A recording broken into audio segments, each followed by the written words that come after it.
We'll start with the identification tag on the side. Here you'll find the manufacturer, the date it was manufactured, VIN number, tire sizes and pressures, and some governor gross weights. Over to the right, you'll find your VIN number and cargo weights, and then there's a tire chart. Up front, your propane tanks, you have two 20-pounders. They are in behind the cover, which I've taken off. There's a sucker in the middle, the little arrow points to which tank is going to be supplying. Battery up front. These aren't maintenance-free batteries. You may have to add water to them at some point. If you're not going to be using your unit for a while, I would disconnect it. There is a bit of a power drain coming from the carbon monoxide detector, stereo, and whatnot. And for winter storage, I would put it somewhere warm. Up front, you have a power jack, on and off switch for the light, and then up and down. Your plug-in for your truck. Breakaways on this side. Just remember on this, if the key gets pulled out, it does activate the brakes when the battery's hooked up. So if you can take it out and put it back in, that's not a problem. But if it's left out for an extended period of time, it'll drain your battery and can do damage to your brakes. So just kind of keep an eye, make sure that stays in.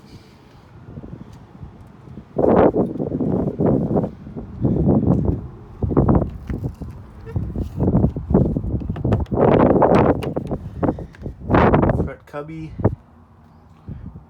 cranks on the other side.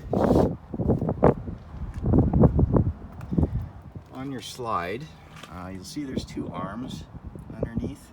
Just kind of keep an eye, make sure those stay clean, and everything should work smoothly for you.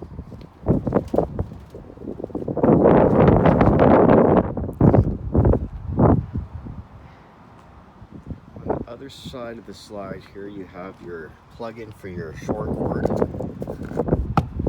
It's 30 amp. Down below is your sewer dump. They are labeled. The gray water tank, here's the gray valve, and the black is the black valve. I recommend when you do dump your sewer to do your black first and chase it with your gray. In here you have your shore cord. This mounts to the back. It actually is a barbecue mount. The barbecue goes on top. It's got a utensil hanger there, and then your propane hose here. You have a hot and cold outdoor shower. Satellite TV input. Your sewer hose is inside the bumper here. And there's the cap that goes over top. You do have a rear ladder, and I do recommend inspecting your roof at least once a year, maybe more if possible. You never know. Just look for ripped roof, maybe cracked sealant, cracked vent, anything that may leak water. Kind of just want to keep an eye on that. City water connection. If you're at a campground that has water provided to you, you can just run your garden hose and connect to there. Your hot water heater. These are propane and 110 electric. All the controls are on the inside. Really the only thing you need to know back here is your plug goes into your drain, and that's very important for your winterization, to make sure that your hot water heater is drained.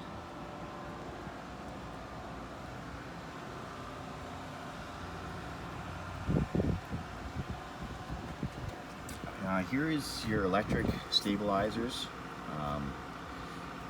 and these are good for stabilizing. You don't lift your camper with these. They're not heavy duty. They will bend if you try to lift too much weight with them. So, you got your up and down here.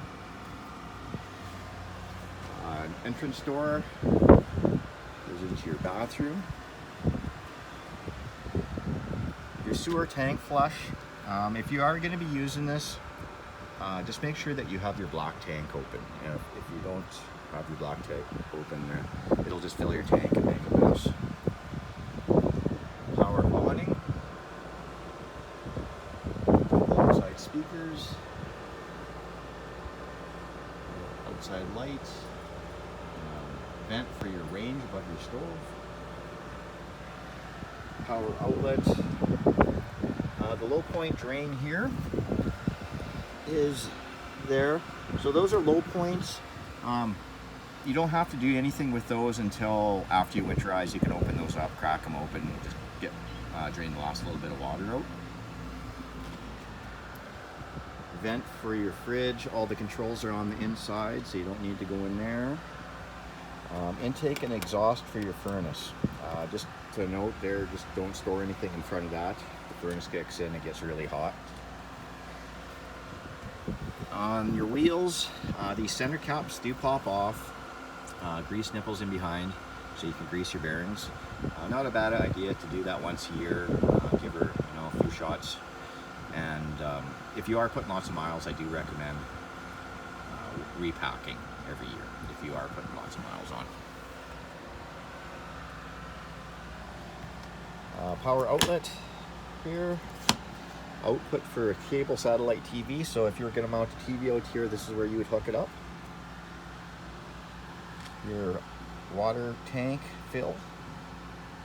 And the low point here is right there, and that's your water tank drain. There's actually two of them on this one. Both of them are water tank drains.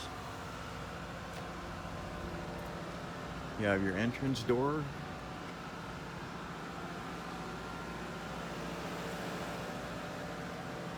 A spare tire crank.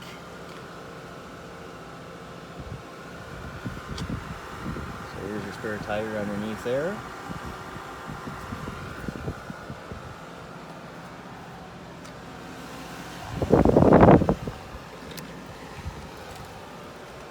Your up and down for your front stabilizer jacks here. And then on this side, your cubby hole. You have your cranks.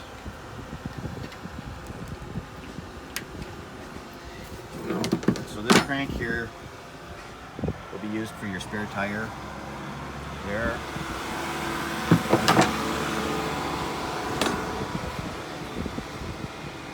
On your jacks, I'll just take a look on the other side here.